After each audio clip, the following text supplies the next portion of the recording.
Shalom, puji Tuhan, kita ketemu kembali pada acara New Spirit. Dan pagi hari ini saya mau bagikan berkat melimpah dari firman Tuhan. Nah Bapak Ibu, saya akan membacakan di dalam Yohanes pasal 6 ayat yang kelima sampai seterusnya, berkata demikian. Ketika Yesus memandang sekelilingnya dan melihat bahwa orang banyak berbondong-bondong datang kepadanya, berkatalah ia kepada Filipus, "Di manakah kita akan membeli roti supaya mereka ini dapat makan?" Ayat yang ke-6, hal itu dikatakannya untuk mencobai dia, sebab ia sendiri tahu apa yang hendak dilakukannya. Jawab Filipus kepadanya, "Roti seharga 200 dinar tidak akan cukup untuk mereka ini, sekalipun masing-masing mendapat sepotong kecil saja."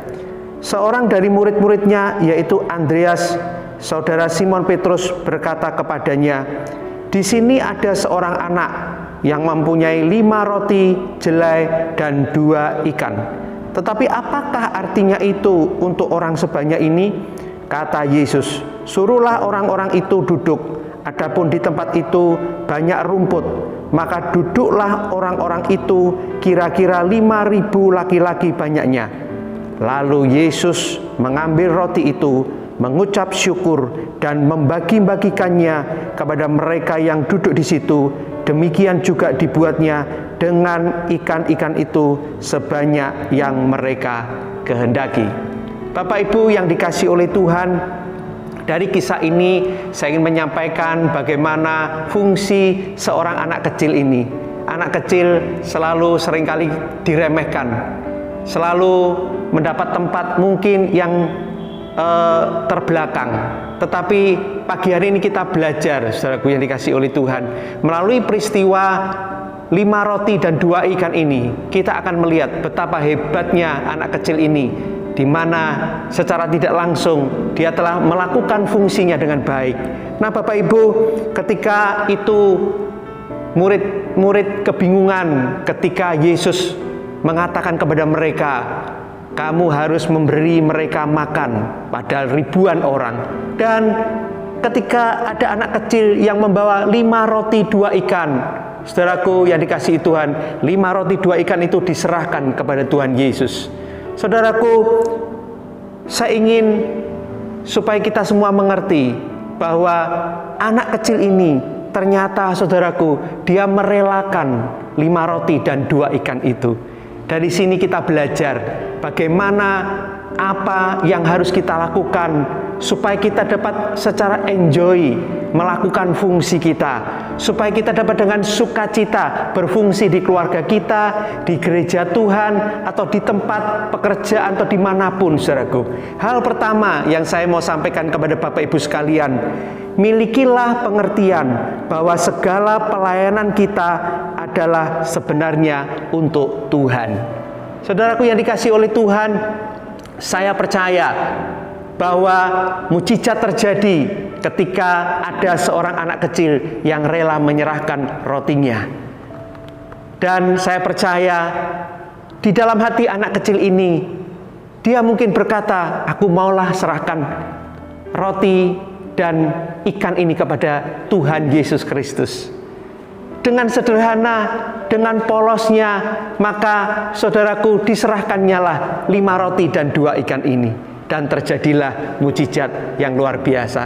Oleh karena itu saudaraku, mari kita belajar bersama-sama. Apapun yang kita kerjakan di dalam rumah tangga kita, di dalam pelayanan di gereja ataupun di mana saja, jangan kita berkata, "Kok aku terus yang bekerja, kok aku terus yang melayani." Jangan, saudaraku. Enak dong suamiku, enak dong istriku, enak dong yang lain cuma duduk, diam mendengar. Aku yang bersusah payah melayani, menyiapkan itu dan ini.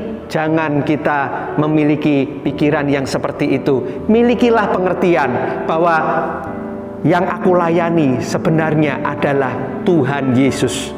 Ketika kita memiliki pengertian bahwa segala yang kita layani itu adalah untuk Tuhan sebenarnya, maka kita akan melakukannya dengan enjoy, dengan sukacita, dan saya percaya akan terjadi perkara-perkara yang luar biasa bila kita memiliki sikap hati yang seperti itu ketika kita melayani.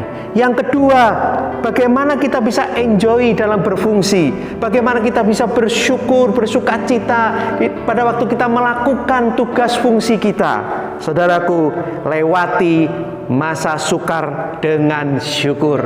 Itu resep yang kedua. Lewati masa sukar dengan syukur. Saya tahu saudaraku, ketika kita melayani, baik melayani suami, istri, melayani di dalam pelayanan gerejawi, tentunya ada masa-masa sulit, ada masa-masa sukar, ya.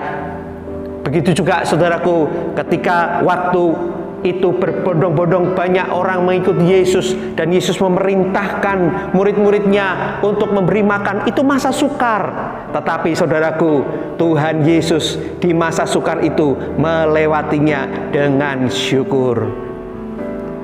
Yesus mengangkat 5 roti 2 ikan, dia mengucap syukur, terjadi mujizat yang luar biasa. Saudaraku, bila kita melewati masa sukar dengan syukur, maka saya percaya Tuhan akan memperhatikan kita. Setialah terus dalam melayani Tuhan. Meskipun liku-likunya berat, ada orang mencerca kita, ada orang mengkritik kita, ada orang yang tidak puas, jalani terus dengan sungguh-sungguh, dengan sukacita, dengan syukur. Maka saya percaya Tuhan akan mengurapi kita, Tuhan akan menolong kita, dan Tuhan akan semakin memakai kita. Tuhan akan meningkatkan kualitas diri kita sehingga kita semakin menjadi berkat bagi banyak orang. Puji Tuhan. Yang ketiga, saudaraku, miliki kebiasaan mendahulukan orang lain. Saudaraku yang dikasihi Tuhan, apabila kita ingin melayani dengan enjoy, dengan saudaraku berfungsi dengan baik, resep ini luar biasa. Miliki kebiasaan untuk mendahulukan orang lain, maka saudara akan mengalami berkat Tuhan yang luar biasa. Saudaraku, dikisahkan suatu ketika ada sepasang suami istri yang datang ke sebuah hotel di Philadelphia. Saudaraku, ternyata di hotel itu juga penuh. Sepasang suami istri yang sudah tua ini di tengah malam dia membutuhkan kamar. Tetapi saudaraku, pelayan kamar itu mengatakan, memang Pak, di kota ini ada 3 event bersamaan. Di mana-mana hotel semuanya penuh. Dan di sini pun juga penuh. Tetapi Bapak jangan khawatir. Malam hari ini saya menyediakan kamar saya. Silahkan dipakai. Bapak dan Ibu yang tidur pada malam hari ini di kamar saya. Keesokan harinya, saudaraku, ketika sudah bangun tidur dan tiba waktunya membayar, kemudian saudaraku, kedua orang tua ini mengatakan kepada pelayan itu, seharusnya kamu yang menjadi pimpinan di hotel ini. Suatu saat nanti aku akan membangun hotel dan aku akan menjadikan kamu seorang pemimpin di hotel itu. Saudaraku yang dikasihi oleh Tuhan, pelayan itu hanya tersenyum. Dia mungkin dalam hatinya berpikir, mana mungkin, kan mereka kan cuman orang tua biasa. Tetapi saudaraku, selang 2 tahun kemudian, tiba-tiba pelayan ini mendapat surat dari orang tua tadi. Dan saudaraku, tiket pesawat pun disediakan. Akhirnya terbanglah pelayan ini kepada orang tua tersebut. Dan orang tua ini, saudaraku, akhirnya mengajak dia berjalan, menunjukkan di sebuah jalan besar. Kemudian saudaraku ditunjukkan, ini adalah hotelku yang aku bangun untuk kamu. Yang aku ingin supaya kamu yang menjadi pemimpin di tempat ini. Luar biasa. Saudaraku, nama pegawai hotel itu adalah Josh Charles Bolt. Dan saudaraku, pemilik hotel itu namanya William Waldorf Astor, yaitu saudaraku pemilik hotel Waldorf Astoria yang merupakan hotel terbaik di dunia. Luar biasa. Ketika pegawai ini, yaitu George Charles Ford, dia mendahulukan orang lain. Ternyata dia tidak menyangka dia diberkati secara luar biasa. Saudaraku, mari kita membiasakan diri. Jangan kita inginnya dilayani terus, didahulukan terus. Jangan, saudaraku. Milikilah sikap, aku mau mendahulukan orang lain. Aku mau melayani orang lain. Aku mau berfungsi, aku mau berkorban untuk orang lain. Saya percaya Tuhan tidak akan tutup mata. Kalau hari ini engkau banyak melayani suamimu, kalau hari ini engkau banyak mendahulukan istrimu, kalau hari ini engkau banyak melayani orang-orang di sekitarmu, saya percaya suatu ketika berkat Tuhan akan melimpah di dalam kehidupanmu. Engkau akan memiliki kepuasan yang sejati. Mari Bapak Ibu, tinggalkan sifat egois. Kita mau menanamkan di dalam diri kita sikap yang rela melayani, berfungsi, yaitu menjadikan diri kita pelayan bagi orang lain. Dan saya percaya Tuhan akan memberkati saudara. Kiranya kebenaran firman Tuhan hari ini dari sikap seorang anak kecil ini, saudaraku, yang juga mendahulukan daripada saudaraku orang banyak itu, dan dia merelakan 5 roti dan 2 ikan demi orang banyak itu. Saudaraku, kiranya dari kisah ini kita dapat mengambil pelajaran. Mari kita akan menerapkan bersama-sama. Saudaraku yang dikasihi Tuhan, inilah 3 kunci bagaimana kita bisa enjoy di dalam fungsi melayani kita. Yang pertama, miliki pengertian bahwa segala pelayanan kita adalah sebenarnya untuk Tuhan. Yang kedua, lewati masa sukar dengan syukur. Yang ketiga, miliki kebiasaan mendahulukan orang lain.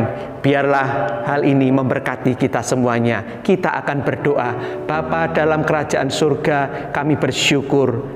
Hamba berdoa berkati setiap sidang jemaat yang mendengarkan renungan New Spirit pada pagi hari ini.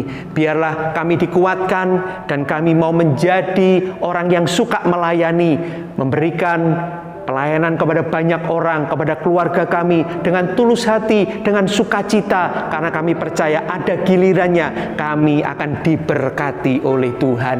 Terima kasih, berkati setiap rumah tangga, pasangan suami istri, berkati semua jemaat-jemaat Tuhan. Hari ini kami mau beraktivitas, kiranya Tuhan menyertai kami. Di dalam nama Tuhan Yesus, kami sudah berdoa dan mengucap syukur. Haleluya. Amin. Bapak Ibu, sekian New Spirit. Biarlah mari kita bekerja, beraktivitas dengan penyertaan Tuhan. Tuhan memberkati.